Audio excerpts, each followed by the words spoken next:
What's up, everybody? Welcome back. In this question, we're given a function f of x is negative 1 over 3x squared minus 4x minus 2, and we have to state a couple of its characteristics. So notice that this here is a quadratic, and it's given in standard form. So the first characteristic they want is the vertex of this quadratic. And when it's in standard form, it's kind of tough to see what the vertex is. And there's multiple ways to get the vertex. You can find the intercepts. So you can maybe throw this in the quadratic formula, or you can even try to factor it. Get the intercepts and then find the midpoint between the intercepts, plug that midpoint into the function, get the y value of the vertex. Another way is we could complete the square, and that's actually what I'm going to do. I'm going to take this standard form and I'm going to convert it to vertex form. So what you want to do here is you want to factor out this negative 1 over 3 from the first two terms, and when you do that, you would end up with x squared plus 12x. Right, so just be careful with this 12x. So basically I took negative 4x and I divided it by negative 1 over 3, what I'm taking out.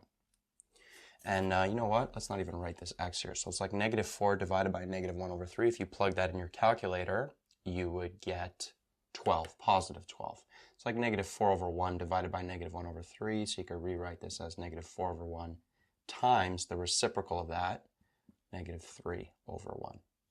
Right? Negative 4 times negative 3 is 12. 1 times 1 is just 1. So that's how we get this 12 here. And then the minus 2 we keep outside of the bracket. So when you're taking out a whole number, that's probably most of the quadratics you've been dealing with. Here there's a whole number, like an integer, like maybe a 2, 3. When you take that out, then this number becomes smaller. But if this is a fraction between 0 and 1, and you take that out, then this number becomes larger. It doesn't even have to be a fraction. It could also be a decimal. So from here, it's just the same process. Negative 1 over 3, x squared plus 12x. What is half of 12? 6 squared is 36. So we'll do plus 36 minus 36. And this will be minus 2. And then at this point, what you want to do is you want to take out that negative 36 outside the bracket. And when you do, you have to multiply it by what's in front. So negative 36 times negative 1 over 3, that gives us positive 12. That's going to be minus 2. And then from here, this here is a perfect square trinomial. This is x plus 6 squared. And then this here is 10. Right? So we took this standard form quadratic, converted it to vertex form. And I'm pretty sure that it is fully correct. There's no issues here. So from here, easy to tell, what is the vertex? The vertex is negative 6 and positive 10. Right? Negative 6, positive 10. The direction of the opening, we could tell from the standard form, the a value is negative. Notice the a value is negative for the vertex form as well. So this is a parabola that's opening down.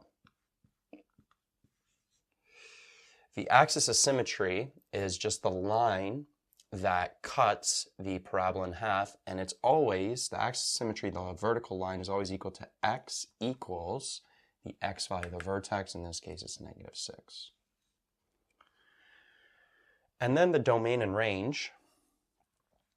Domain, you know what, actually, let's take this and graph it, just so you can see it visually as well. Make a quick graph. So negative 1 over 3, x plus 6 squared plus 10. So vertex, it is at negative 6 and positive 10. So let's say that's up here. And then this is opening down like this. So the axis of symmetry, x equals negative 6, is this vertical line right there. The domain for a parabola is always what? It's always x can be an element of real numbers. Unless you're dealing with a word problem where you have restrictions like time and height. If you're just dealing with a regular quadratic, that's the domain of the quadratic always.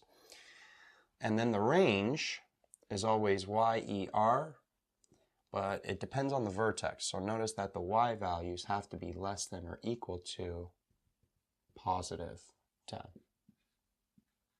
So y can be anything, but y has to be less than or equal to positive 10. And those are all the characteristics for that quadratic.